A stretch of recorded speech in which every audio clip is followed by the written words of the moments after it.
তামাম দুনিয়াতে মানুষ খুনের উৎসব চলতেছে, উৎসব। কে কত মানুষ খুন করতে পারে? তাকায় দেখেন ইউক্রেন, তাকায় দেখেন কাশ্মীর, তাকায় দেখেন গাজা, তাকায় দেখেন বিগত সময় একটু স্বস্তি হয়েছে সিরিয়া, তাকায় দেখেন এখনো মিশর, তাকায় দেখেন পৃথিবীর প্রান্তে প্রান্তে মানুষ খুনের মুসাবাকাত, প্রতিযোগিতা চলছে। অত দূর কেন যেতে হবে? আমাদের বাংলাদেশ যেখানে 90+ মুসলমান, সেই দেশেও দিন যত করতেছে মানুষ খুন তত বেড়েই চলছে।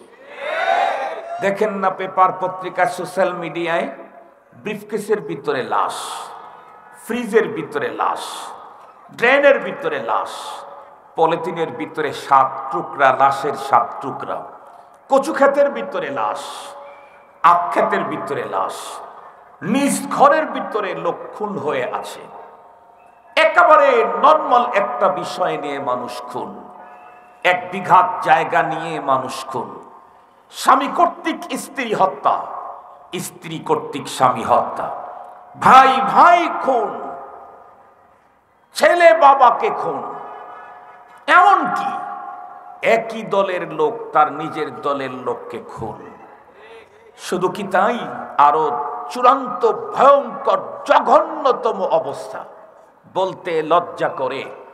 সারা পৃথিবীর মানুষ আমরা সারা জীবন একটা ওয়াজ করলাম, বই লিখলাম, ওয়াজ করলাম, জানলাম, শুনলাম, সেটি হলো পৃথিবীর 2 জন মানুষ আল্লাহ এবং রসুলের পরে সর্বাধিক আপন, সেটা হলো মা আর বাবা।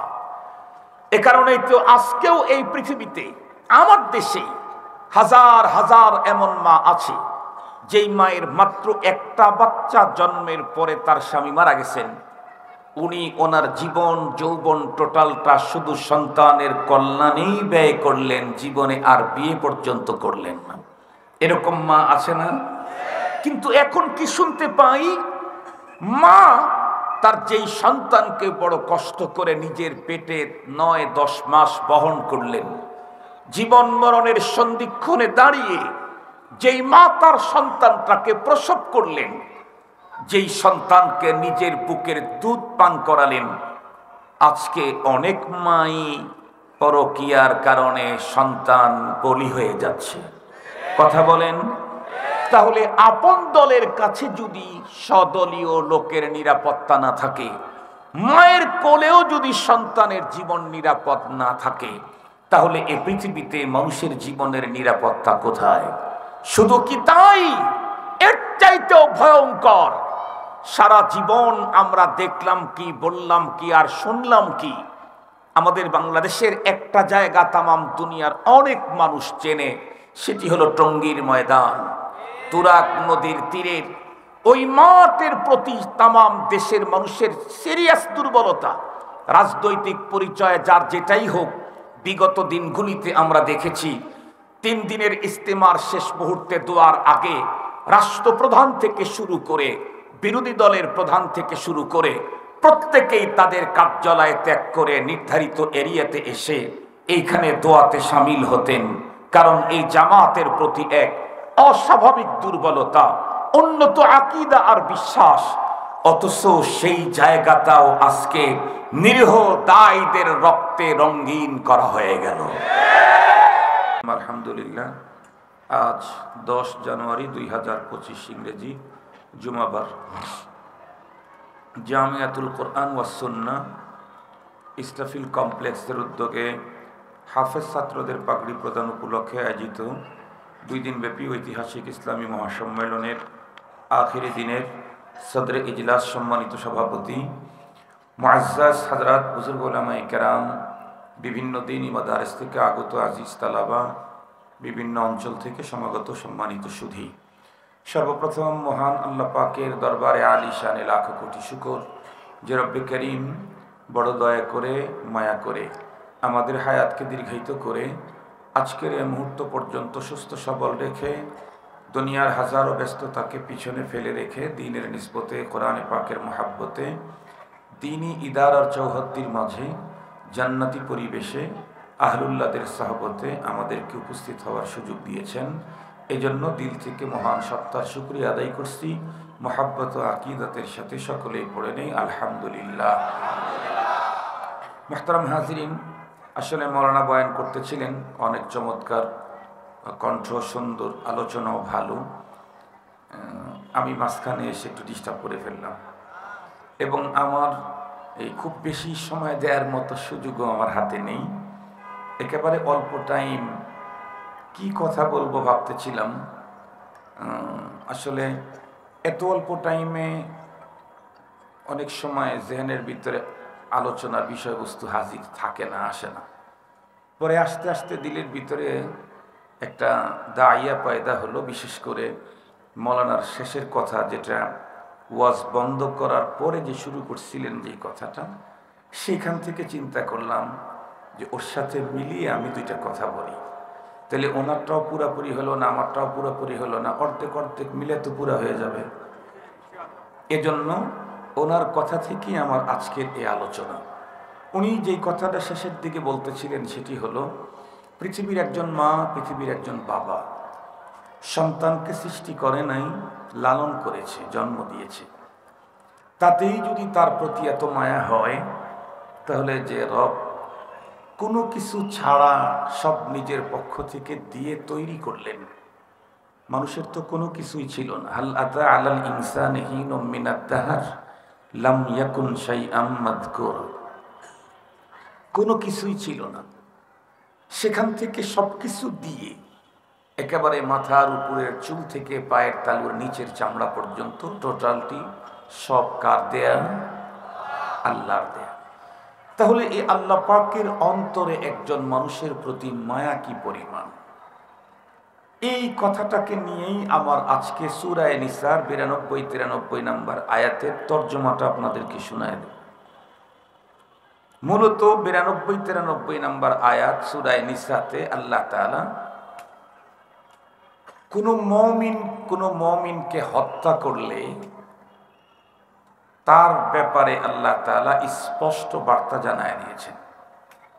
একজন মুমিন আর একজন মুমিনকে হত্যা করে ফেলেছে, এই ব্যাপারে রব্বে কারীমের বার্তা কি, এই কথাটা এখানে আল্লাহ তাআলা জানায় দিয়েছেন।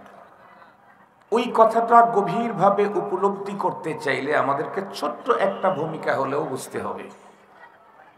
আমরা প্রত্যেকেই জানি স্রষ্টা একজন আল্লাহ, কিন্তু তার সৃষ্টি কতগুলি, পৃথিবীর কোনো মানুষের কাছে তার কোনো পরিসংখ্যানও নেই। বরং কোরআনে পাকে আল্লাহ পাকের পাল্টা চ্যালেঞ্জ আছে। আল্লাহ তাআলা বলেন, ওয়া ইন তাউদ্দু নি'মাতাল্লাহি লা তুহসুহা, তোমরা যদি আমার প্রোডাক্ট, আমার নেয়ামত, আমার সৃষ্টি গুনতে চাও, রব চ্যালেঞ্জ করলেন, লা তুহসুহা, কশিন কালেও গুণে শেষ করতে পারবে না। মজার কথা হলো, এই অসংখ্য অগণিত সৃষ্টি আল্লাহ পাক দুইটা উদ্দেশ্যে সৃষ্টি করেছেন। এক হলো মানব আর দানব। তাদের সৃষ্টির ব্যাপারে আল্লাহ তাআলা বলেন, ওয়ামা খালাকতুল জিন্না ওয়াল ইনসা ইল্লা লিয়াবুদুন। জিন ইনসানকে একটা টার্গেট নিয়ে তৈরি করা হয়েছে, সেটা হলো আল্লাহ পাকের ইবাদত। জিন ইনসান বাদে কুল কায়নাতের যত সৃষ্টি আছে সবগুলিকে আল্লাহ পাক তৈরি করেছেন আর একটা উদ্দেশ্য নিয়ে। সেটাও আল্লাহর কোরআনে আল্লাহ পাক বলেন, হুয়াল্লাযী খালাকা লাকুম মা ফিল আরদি জামিআ, তিনি ওই সত্তা যিনি তোমাদের কল্যাণে জমিনের সবকিছুই তৈরি করেছেন। এই জমিন, আসমান, গ্রহ, নক্ষত্র, গ্যালাক্সি, তারকা, যা দেখি আর না দেখি সবগুলি মানুষের সৌজন্যেই তৈরি। এই কথাটা আমাদের রাসূল করিম সাল্লাল্লাহু আলাইহি ওয়াসাল্লাম আরো স্পষ্ট করে বয়ান করেছেন। নবীজি বলেন, আদ-দুনিয়া খুলিকাত লাকুম। নবীজি কি বললেন? আদ-দুনিয়া খুলিকাত লাকুম, পৃথিবী তো তোমাদের সৌজন্যে তৈরি, তোমাদের কল্যাণে সব কিছু। এই পৃথিবী, আসমান, জমিন যে আমাদের কল্যাণে, আমাদের সৌজন্যে, এটা বুঝবার জন্য কোরআনের আরেকটা আয়াতের দিকে দেখা যেতে পারে। আমরা প্রত্যেকে জানি কোরআনে হাকিম আল্লাহ বলেছেন, আমি আসমান তৈরি করেছি তো 7টা।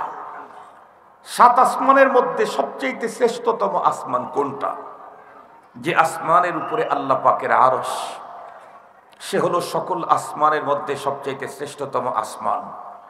কিন্তু মজার কথা হলো সপ্তম নাম্বার আসমানকে আল্লাহ গ্রহ, নক্ষত্র, গ্যালাক্সি, তারকা এগুলি দিয়ে সাজান নাই, এগুলি দিয়ে সাজিয়েছেন প্রথম আসমানকে।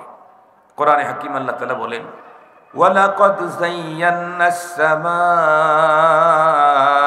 দুনিয়া বিজিনাতিল কাওয়াকিব। আল্লাহ বলেন সামাউদ দুনিয়া, এটাকে আমি সুন্দর করে সাজিয়েছি, ডেকোরেশন করেছি। তাহলে অবশ্যই এই আসমানের ডেকোরেশন মানুষের সৌজন্যে। একেবারে শর্টকাট কথা, সব কিছু তৈরি করলেন আল্লাহ পাক যাদের জন্যে, তাহলে সেই সৃষ্টিটা আল্লাহ পাকের কাছে কত দামি আল্লাহ নিজেই ঘোষণা দেন, ওয়ালাকাদ কাররামনা বানি আদম। সকল সৃষ্টির মধ্যে আমি শ্রেষ্ঠত্ব দামি আদম সন্তানকেই বানাইলাম। শুধু কি মর্যাদার দিক থেকে দামি না, পৃথিবীতে অনেক সুন্দর রূপওয়ালা, গুণওয়ালা, আলোওয়ালা অনেক কিছু তৈরি করেছেন, কিন্তু রব্বে কারীম অতি সুন্দর হওয়ার ঘোষণা আদম আলাইহিস সালামের সন্তানদের বেলায় দিয়েছেন। আল্লাহ বলেন, লাকাদ খালাকনাল ইনসানা ফি আহসানি তাকওয়িম। অতি সুন্দর করে আমি মানুষ তৈরি করেছি। এতগুলি আলোচনা দিয়ে আমি কি বুঝাইতে চাইলাম? এ পৃথিবীতে রব্বে কারীমের যত সৃষ্টি আছে, সকল সৃষ্টির মধ্যে সবচাইতে প্রিয়, সবচাইতে দামি, সবচাইতে মূল্যবান আল্লাহ পাকের কাছে সেটা হলো মানুষ। মানুষের কি পরিমাণে মূল্য পয়গম্বরের এক হাদিস থেকেই বোঝা যায়। আল্লাহ পাকের রাসূল বলেছেন, একজন মানুষকে যদি খুন করার জন্য পৃথিবীর সমস্ত মানুষ অংশ নেয়, একজন মানুষের খুনের দায়ে পৃথিবীর সকল মানুষকে আল্লাহ জাহান্নামে ফেলবে। একজন মানুষের জীবন আল্লাহ পাকের কাছে কত দামি। এই আসমান জমিন সব ডেকোরেশন করলেন মানুষের জন্য। সেই মানুষকে খুন করা, এটা যে কত বড় অপরাধ। আল্লাহ পাকের কাছে সবচেয়ে দামি মানুষ, কিন্তু আজকের পৃথিবীতে তাকাইলেই দেখা যায় বর্তমান পৃথিবীতে সবচেয়ে মূল্যহীন জিনিসটাই হচ্ছে মানুষ। তামাম দুনিয়াতে মানুষ খুনের উৎসব চলতেছে, উৎসব। কে কত মানুষ খুন করতে পারে? তাকায় দেখেন ইউক্রেন, তাকায় দেখেন কাশ্মীর, তাকায় দেখেন গাজা, তাকায় দেখেন বিগত সময় একটু স্বস্তি হয়েছে সিরিয়া, তাকায় দেখেন এখনো মিশর, তাকায় দেখেন পৃথিবীর প্রান্তে প্রান্তে মানুষ খুনের মুসাবাকাত, প্রতিযোগিতা চলছে। অত দূর কেন যেতে হবে? আমাদের বাংলাদেশ যেখানে 90+ মুসলমান, সেই দেশে দিন যত গড়তেছে মানুষ খুন তত বেড়েই চলছে। দেখেন না পেপার, পত্রিকা, সোশ্যাল মিডিয়ায় ব্রিফকেসের ভিতরে লাশ, ফ্রিজের ভিতরে লাশ, ড্রেনের ভিতরে লাশ, পলিথিনের ভিতরে 7 টুকরা লাশের 7 টুকরা, কচু ক্ষেতের ভিতরে লাশ, আখ ক্ষেতের ভিতরে লাশ, নিজ ঘরের ভিতরে লোক খুন হয়ে আছে। একেবারে নর্মাল একটা বিষয় নিয়ে মানুষ খুন, 1 বিঘা জায়গা নিয়ে মানুষ খুন, স্বামী কর্তৃক স্ত্রী হত্যা, স্ত্রী কর্তৃক স্বামী হত্যা, ভাই ভাই খুন, ছেলে বাবাকে খুন। এমনকি একই দলের লোক তার নিজের দলের লোককে খুন। শুধু কি তাই, আরো চূড়ান্ত ভয়ঙ্কর জঘন্যতম অবস্থা। বলতে লজ্জা করে, সারা পৃথিবীর মানুষ আমরা সারা জীবন একটা ওয়াজ করলাম, বই লিখলাম, ওয়াজ করলাম, জানলাম, শুনলাম, সেটি হলো পৃথিবীর 2 জন মানুষ আল্লাহ এবং রসুলের পরে সর্বাধিক আপন, সেটা হলো মা আর বাবা। এ কারণেই তো আজকেও এই পৃথিবীতে আমার দেশে হাজার হাজার এমন মা আছে যেই মায়ের মাত্র একটা বাচ্চা জন্মের পরে তার স্বামী মারা গেছেন, উনি ওনার জীবন যৌবন টোটালটা শুধু সন্তানের কল্যাণেই ব্যয় করলেন, জীবনে আর বিয়ে পর্যন্ত করলেন না। এরকম মা আছে না? কিন্তু এখন কি শুনতে পাই, মা তার যেই সন্তানকে বড় কষ্ট করে নিজের পেটে 9-10 মাস বহন করলেন, জীবন মরণের সন্ধিক্ষণে দাঁড়িয়ে যেই মা তার সন্তানটাকে প্রসব করলেন, যেই সন্তানকে নিজের বুকের দুধ পান করালেন, আজকে অনেক মাই পরকীয়ার কারণে সন্তান বলি হয়ে যাচ্ছে। কথা বলেন। তাহলে আপন দলের কাছে যদি স্বদলীয় লোকের নিরাপত্তা না থাকে, মায়ের কোলেও যদি সন্তানের জীবন নিরাপদ না থাকে, তাহলে এ পৃথিবীতে মানুষের জীবনের নিরাপত্তা কোথায়? শুধু কি তাই, এর চাইতেও ভয়ঙ্কর সারা জীবন আমরা দেখলাম কি, বললাম কি, আর শুনলাম কি। আমাদের বাংলাদেশের একটা জায়গা তামাম দুনিয়ার অনেক মানুষ চেনে, সেটি হলো টঙ্গীর ময়দান। তুরাগ নদীর তীরের ওই মাঠের প্রতি তামাম দেশের মানুষের সিরিয়াস দুর্বলতা, রাজনৈতিক পরিচয় যার যেটাই হোক, বিগত দিনগুলিতে আমরা দেখেছি 3 দিনের ইস্তেমার শেষ মুহূর্তে দোয়ার আগে রাষ্ট্রপ্রধান থেকে শুরু করে বিরোধী দলের প্রধান থেকে শুরু করে প্রত্যেকেই তাদের কার্যালয় ত্যাগ করে নির্ধারিত এরিয়াতে এসে এইখানে দোয়াতে সামিল হতেন, কারণ এই জামাতের প্রতি এক অস্বাভাবিক দুর্বলতা, উন্নত আকীদা আর বিশ্বাস। অথচ সেই জায়গাটাও আজকে নিরীহ দায়ীদের রক্তে রঙিন করা হয়ে গেল। সঙ্গত কারণেই খোদাই এই মেসেজটুকুন আমার দেশের মানুষের কাছে পৌঁছানো প্রয়োজন বলে আমি মনে করছি। তাই আমি 2টা আয়াতে কারিমার খোদাই মেসেজ আপনাদের খেদমতে পেশ করছি। এটা মোল্লার বক্তব্য না, এটা আল্লাহর বক্তব্য। আমি যেটা বলবো এখন, এটা কি মোল্লার বক্তব্য না আল্লাহর বক্তব্য? আল্লাহর বক্তব্য। আল্লাহ তাআলা কি বলেন খুব সুন্দর করে শুনবেন। আল্লাহ তাআলা বলেন, মা কানা লিমুমিনিন আন ইয়াকতুলা মুমিনা। আল্লাহ প্রথমেই কি বলেন, একজন মুমিন আর একজন মুমিনকে হত্যা করতেই পারে না। এটা আল্লাহর কথা। মা কানা লিমুমিনিন আন ইয়াকতুলা মুমিনা, একজন মুমিন আর একজন মুমিনকে হত্যা করতেই পারে না। ইল্লা খাতাআ, ভুলক্রমে হত্যা হয়ে যেতে পারে। ভুলক্রমে হত্যার ব্যাখ্যা আমি দেব না, শুধুই তর্জমা শুনেই। এখন যদি ভুলক্রমে কেউ হত্যা হয়ে যায়, তাহলে তার করণীয় কি? আল্লাহ পাক বলেন, ভুলক্রমে হত্যা হইলে যাকে হত্যা করা হয়েছে তার অবস্থার উপরে ব্যবস্থা নিতে হবে। কি? যাকে হত্যা করা হয়েছে সে যদি সাধারণ একজন মুমিন হয়, ওয়ামান কাতালা মুমিনান খাতাআন ফাতাহরিরু রাকাবাতিন মুমিনাতিন ওয়া দিয়াতুম মুসাল্লামাতুন ইলা আহলিহি। আল্লাহ পাক বলেন, কেউ একজন মুমিন আর একজন মুমিনকে ভুলক্রমে মেরে ফেলছে, তাহলে তাকে 2টা জরিমানা দিতে হবে। 1 নম্বর, একজন মুমিন গোলাম কিনে আজাদ করে দিতে হবে। 2 নম্বর, যাকে হত্যা করা হলো তার পরিবারকে দিতে হবে রক্তপণ। সে কয় টাকা? 100টা উটের টাকা, ছাগলের টাকা না, কিন্তু ভেড়ার দুম্বার টাকা না, 100টা উটের টাকা দিতে হবে। ইল্লা আইয়াসসাদ্দাকু,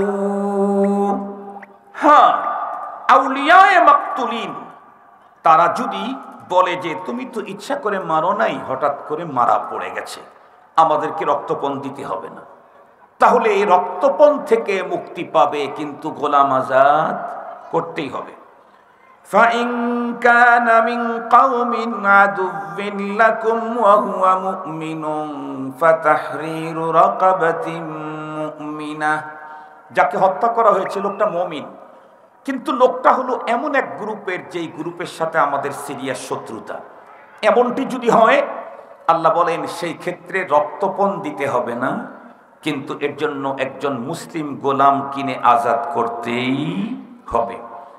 وَإِنْ কানা মিন কওমিন বাইনাকুম ওয়া বাইনাহুম মিসাক ফাদিয়াতুম মুসাল্লামাতুন ইলা আহলিহি ওয়া তাহরীরু রাকাবাতিন মুমিনা।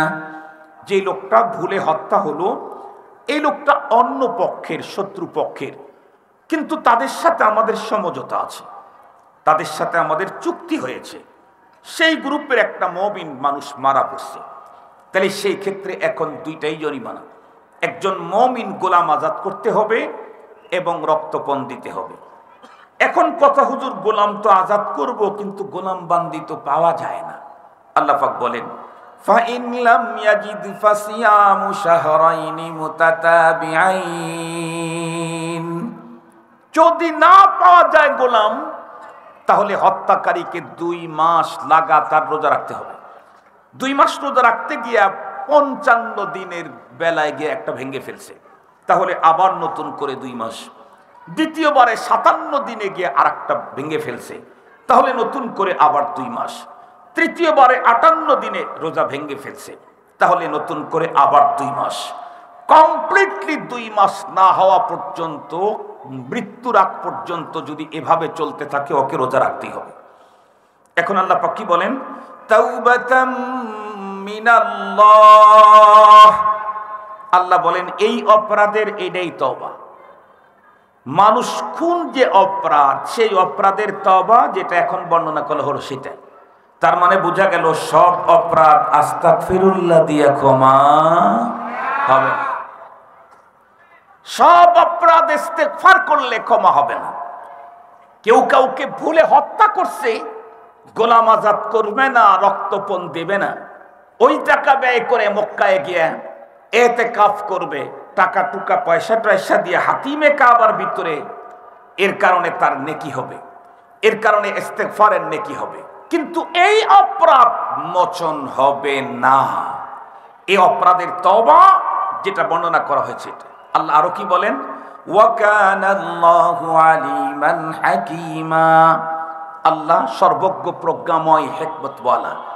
কোন অপরাধের কোন শাস্তি বিধান করলে অপরাধ মুক্ত হবে দুনিয়া, এটা আল্লাহ খুব ভালো জানেন। কথা বলেন, কে ভালো জানেন? কোন অপরাধের কোন শাস্তি বিধান করলে দুনিয়া অপরাধ মুক্ত হবে, আল্লাহ পাক এটা খুব ভালো জানেন। এরপরের 93 নম্বর আয়াত আল্লাহ তাআলা বলেন, وَمَن يَقْتُلْ مُؤْمِنًا مُتَعَمِّدًا فَجَزَاؤُهُ جَهَنَّمُ। আল্লাহ তো আগেই বলেছেন কোন মুমিনকে হত্যা করতে পারে না। এখন যদি ইচ্ছাকৃত কোন মুমিনকে হত্যা করেই ফেলে, তাইলে কি হবে? আল্লাহ পাক বলেন, ফাজাযাউহু জাহান্নাম। তার মানে ওই লোক এত বড় অপরাধ করলো, যেই অপরাধের ক্ষমার সিস্টেম দুনিয়াতে আর নাই, বরং এই অপরাধের শাস্তি হলো পরপারে জাহান্নাম। কতদিন? খালিদান ফিহা, চিরজীবন। শুধুই কি চিরজীবন জাহান্নামে থাকবে? না, আরো আছে। ওয়া গাদিবাল্লাহু আলাইহি ওয়া লানাহু ওয়া আ'আদ্দা লাহু আযাবান আযীমা। আল্লাহ পাক বলেন আরো শাস্তি হলো চিরস্থায়ী জাহান্নামী। এরপরে রব থাকবেন তার উপরে সর্বাধিক ক্রোধান্বিত। সহিহ হাদিসের বর্ণনায় এসেছে, রব্বুল আলামিন পরপারে 3 শ্রেণীর মানুষের উপরে সবচেয়ে বেশি ক্রোধান্বিত থাকবেন। তার ভিতরে একটা হলো মান কাতালা মুমিনাম মুতাআম্মিদা, যে একজন মুমিন আর একজন মুমিনকে ইচ্ছাকৃত হত্যা করেছে, তার প্রতি রব্বে কারীম থাকবেন সবচেয়ে বেশি ক্রোধান্বিত, রাগান্বিত।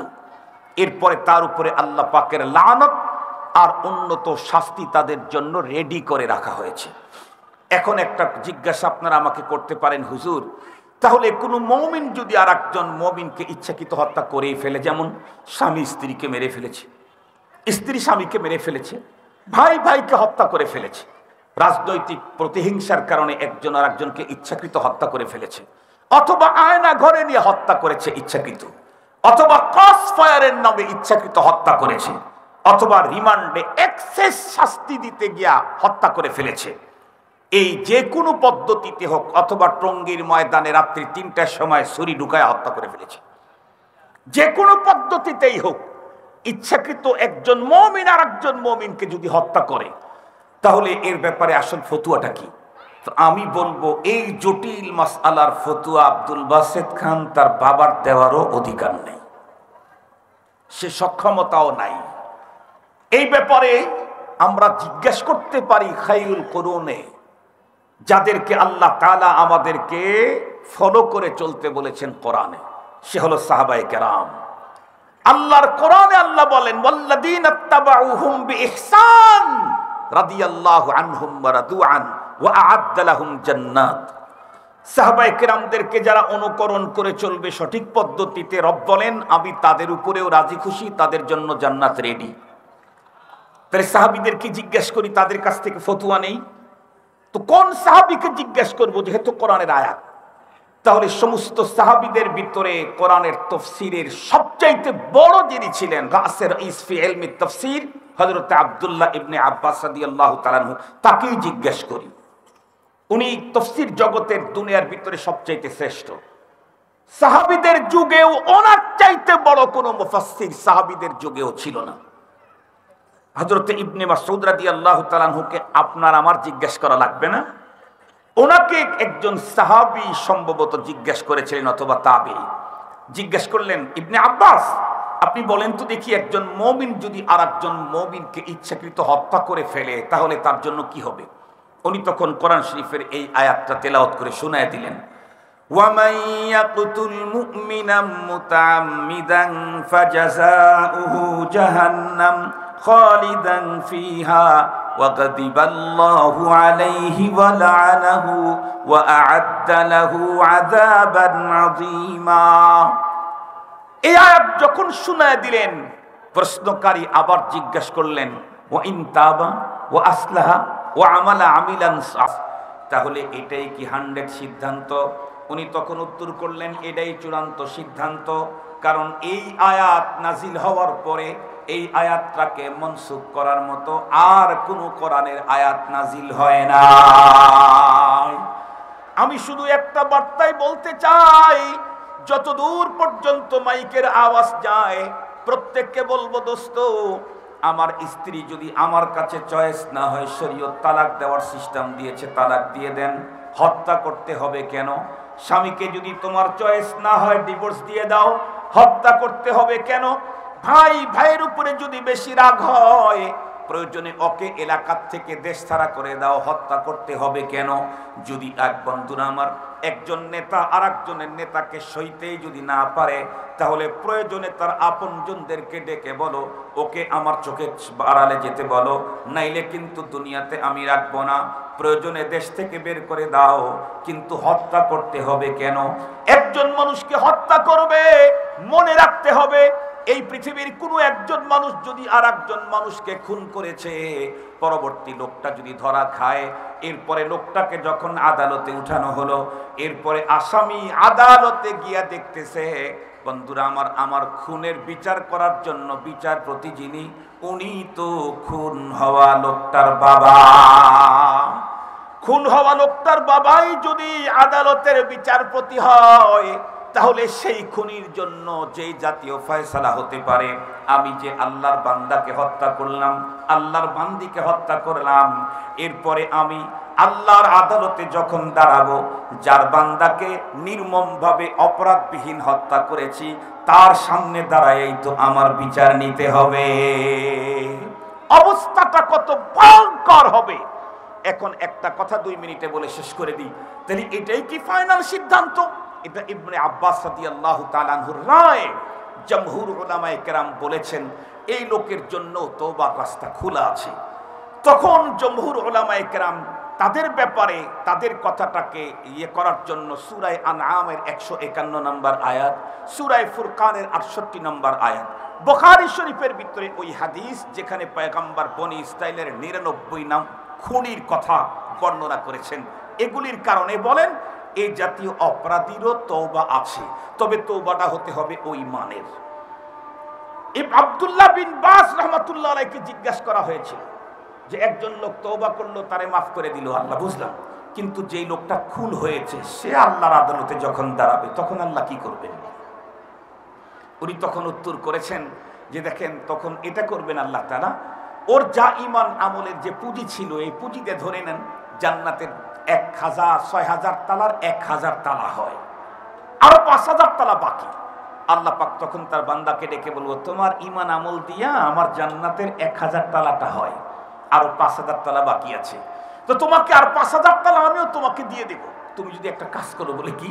এই যে আমার এই বান্দা দুনিয়াতে তোমাকে অপরাধবিহীন হত্যা করেছিল, এই জন্য ও খুব লজ্জিত হয়েছে, সারা জীবন কান্না করেছে, সারা জীবন লজ্জায় মাথা উপরের দিকেই উঠায় নাই, তো আমি ওরে ক্ষমা করে দিয়েছি, তুমি যদি আজকে ওরে ক্ষমা করে দাও তাহলে তোমারে আর 5000 তালা জান্নাতটা শুধু আর ক্ষমার কারণে বিনিময়ে তোমাকে দিয়ে দেব।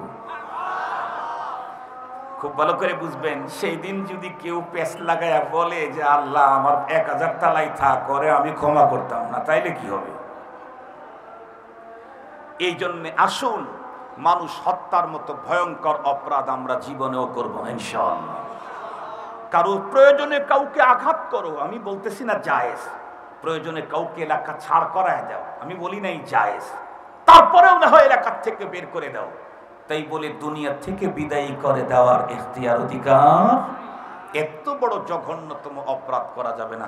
আল্লাহ আমাদেরকে বুঝার, খোদাই এই মেসেজটা বুঝার তৌফিক দান করুক।